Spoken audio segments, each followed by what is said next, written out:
Blood dripped from the marble altar as silence fell across Rome. The torches flickered against the temple walls, casting long shadows that crawled closer with each whisper of wind. It was the year 37 AD, the dawn of a reign that would stain history itself. The city gathered beneath the towering statues of its gods, unaware that the man ascending the throne would soon make those same gods tremble in shame. His name was Gaius Julius Caesar Augustus Germanicus, but the world would remember him by a single, cursed name, Caligula. At first, Rome rejoiced. After years under the cold tyranny of Tiberius, the young emperor appeared as salvation reborn. He was handsome, charismatic, adored by the legions, and born of divine blood, grandson of Mark Antony, great-grandson of Augustus, and son of Germanicus. The beloved general, whose victories had made soldiers worship his very name. From childhood, Caligula had been raised among power and death. He walked the camps of the Roman legions as a boy, soldiers laughing as they called him Caligula, little boots for the tiny uniform he wore. That child, smiling beneath the armor of giants, would one day wield Rome's sword, not against its enemies, but against its own soul. When he took the throne, the empire erupted in joy. Senators sang praises, crowds wept, festivals filled the air with incense and music. Rome believed it had found its savior, but within months, hope turned to horror. Something inside the young emperor shifted. The warmth in his eyes curdled into madness. His smile no longer spoke of joy, only control. What began as celebration would soon become a theater of humiliation and blood. Rome had crowned not a savior, but a predator. Historians like Suetonius and Cassius Dio would later write of an empire devoured by its own ruler, a reign where politics, pleasure, and perversion fused into one monstrous spectacle. Caligula's hunger was not for gold or conquest. It was for domination of mind, of soul, and of flesh. The theater of domination, imagine the Senate chamber, marble floors polished like mirrors, the air heavy with incense and fear. Senators file in, their cloaks dragging across the stone, their eyes cast downward. At the far end, upon a golden throne, sits Caligula, young, radiant, but with something unholy burning behind his gaze. He speaks softly at first, almost playfully. Then, with a smile, he declares, "From this day forth, the wives of senators belong also to their emperor." The room falls silent. No one dares breathe. A senator's wife is summoned. She steps forward, trembling, into the emperor's private chambers. Hours later, she returns, pale eyes vacant, lips sealed forever. Her husband bows, as though nothing has happened, while the emperor laughs. This was how Caligula ruled, not through laws, but through the destruction of dignity. To him, power meant possession. To own a person's body was to own their soul. The empire became his stage, and Rome's nobility, his unwilling actors. During grand banquets, he would rise mid-feast, eyes scanning the crowd. Then, pointing at a noblewoman, he'd order her behind the curtains. Moments later, he would return, mocking her in front of the guests, describing what he had just done. As laughter and terror filled the hall, these were not the secret sins of a madman. They were deliberate performances, acts of control meant to remind Rome that no one, not even its purest women, was beyond his reach. Desecration of the sacred, but Caligula's cruelty did not stop at the walls of his palace. He reached into the very heart of Roman virtue, religion itself. He declared himself a living god. Temples that once echoed with prayers to Jupiter now bore his statues. Priests who had sworn to the old gods were forced to kneel before him. To refuse was treason. To obey was to surrender the last shred of faith Rome had left. Did you know that Caligula even built a temple dedicated to his own divinity, demanding sacrifices and rituals performed in his name? In that temple, incense rose not to heaven, but to the emperor's ego. Worshippers wept as they chanted his titles, knowing the same man they prayed to was desecrating virgins and enslaving families. The most chilling of all were the rumors. Whispers that Caligula had taken his own sisters, Drusilla, Agrippina, and Julia Livilla, as lovers. He paraded Drusilla through banquets, seated beside him as though she were empress, not sibling. Senators watched in silence, unable to look away. To protest was to die. To endure was to live without honor. When Drusilla died suddenly, Caligula lost all reason. He mourned her as a husband would a wife, deifying her as a goddess of Rome. Statues rose in her image. Temples bore her name. The empire's moral boundaries, already broken, crumbled into dust. The brothel of power's whispers filled the corridors of the imperial palace. They said Caligula had turned it into a brothel, not of courtesans, but of noble women. Senators' wives and daughters were forced to serve strangers. While the emperor watched, amused. Coins clinked on marble counters, but the true currency was humiliation. The palace that had once stood as the symbol of divine rule now reeked of incense, sweat, and shame. Caligula would stand in the doorway, smiling as men entered to defile the women who once ruled Rome's households. The emperor profited from their degradation, not in coin, but in control. Each act of lust was another nail in the coffin of Roman honor. Fear as law by now. Even the Praetorian Guard, sworn to protect him, obeyed in silence. The Senate bowed deeper with each humiliation. The citizens, once proud, now lived with their eyes lowered in the markets and taverns. Whispers of the emperor's madness spread like wildfire, but every whisper carried the weight of death. Informers listened. One careless word could mean execution, and yet, behind every locked door, fear turned into hatred. A mother would hold her daughter close, praying she would never be summoned to the palace. A husband would stare into the night, knowing that his wife's silence meant survival. Rome had survived wars, plagues, and invasions, but it had never survived a god who saw cruelty as worship. Caligula's. Rome was no longer an empire, it was a stage of despair. The descent into depravity. One evening, beneath torchlight and the sound of lyres, Caligula ordered the Vestal Virgins, Rome's most sacred priestesses, to his court. They had sworn 30 years of chastity, guarding the eternal flame of the goddess Vesta. But Caligula saw in their purity only another boundary to break. Dragged before the emperor, their white robes glowing in the torchlight, they trembled as he mocked their vows. "Your goddess is silent," he whispered, "but I am your god now." It was an act that shattered Rome's faith. To violate the Vestals was not merely sacrilege, it was the destruction of divine order itself. Even the gods, it seemed, had fallen silent. A city enslaved by the 5th year of his reign. Rome was no longer a city of marble and pride.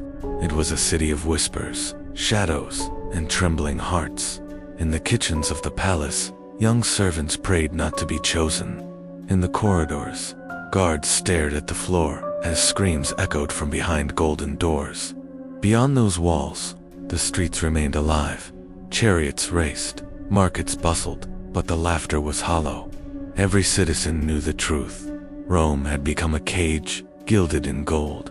Caligula's madness had turned the eternal city into his personal brothel, a monument to degradation, the seeds of rebellion. But power built on fear cannot last forever. Within the Praetorian Guard, loyalty began to crack. Whispers of revolt stirred behind armored helmets. Senators who had bowed in silence began to plot in the dark. Even his closest companions grew weary of his insanity, of watching Rome rot while pretending to worship. They knew one truth. The emperor who had taken everything from Rome would one day take too much. And when he did, Rome would answer, not with words, but with daggers. When the gods abandon reason, mortals pay the price. And in Rome, The price was blood. By the time Caligula's reign reached its second year, the Senate no longer saw an emperor. They saw a deity in human form who demanded worship like Jupiter himself. Statues of gods were ordered to be remade in his image. Temples once dedicated to Rome's divine protectors were now shrines to Caligula's own glory.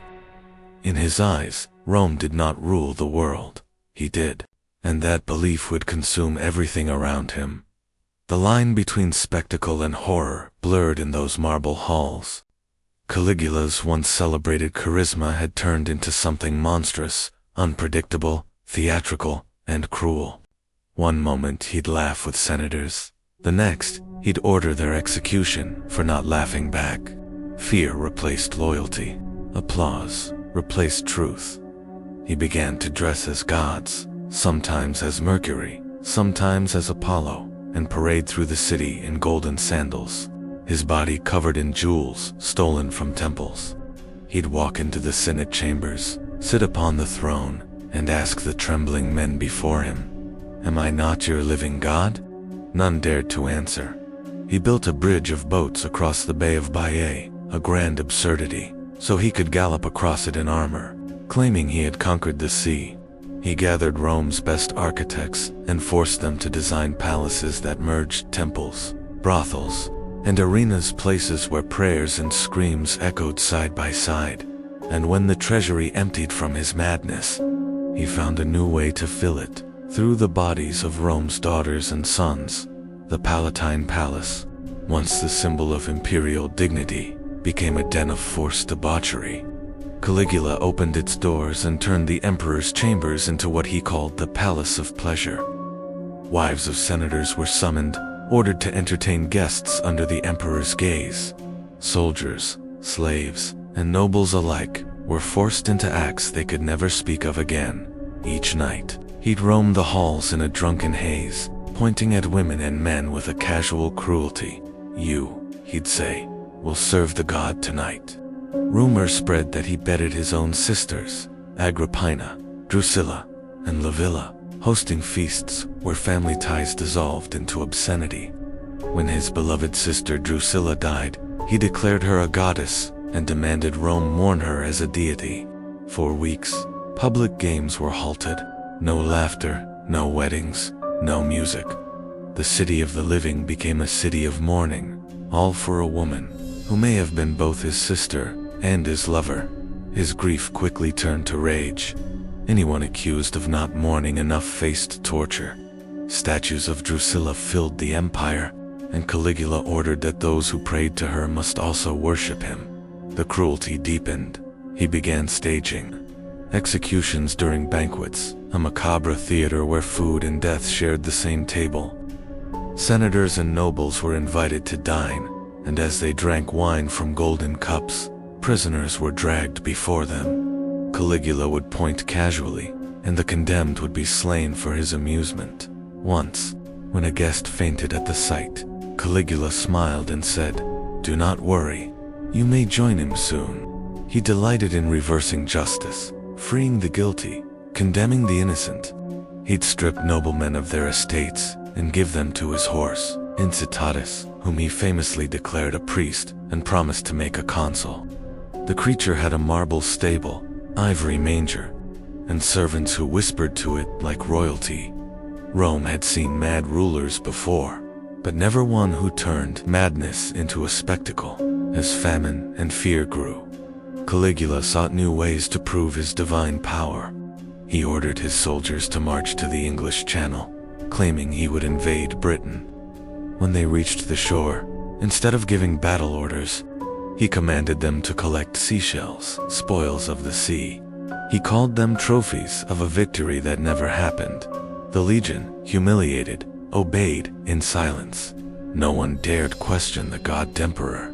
Back in Rome, whispers began to spread through the corridors, whispers of plots, of knives hidden behind loyalty. But Caligula was too far gone to notice. He saw conspiracies everywhere, yet trusted the wrong men. His nights were filled with visions of shadows, of gods mocking him, of his sister's ghost calling his name. He'd wake screaming, drenched in sweat, his mind fractured by paranoia and guilt. But when dawn came, he'd rise again, gilded and cruel, as if the night's terror had never touched him. Then came the moment that even Rome, hardened by blood, could no longer ignore.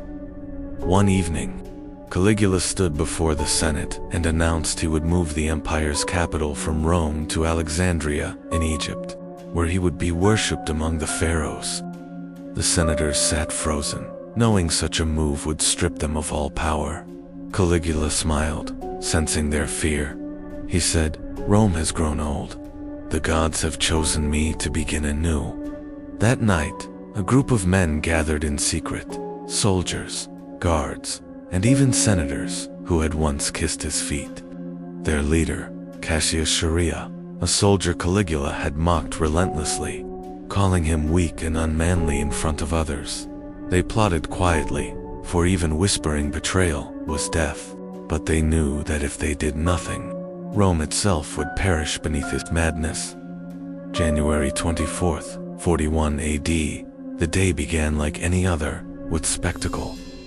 Caligula had ordered lavish games in the imperial theater. He sat in his gilded box, surrounded by his wife Caesonia and his infant daughter. The crowd cheered, but beneath that cheer, a trembling current of hatred moved unseen. When the games ended, Caligula decided to walk back to his palace through an underground passage. As he stepped into the narrow corridor, Chaerea and his men followed. "Jupiter," Caligula mocked, turning to him, "do you come to ask for a kiss?" Chaerea's sword flashed in the torchlight that the first blow struck his neck, then another to his chest. The emperor fell, screaming not as a god, but as a man, betrayed, bleeding, mortal.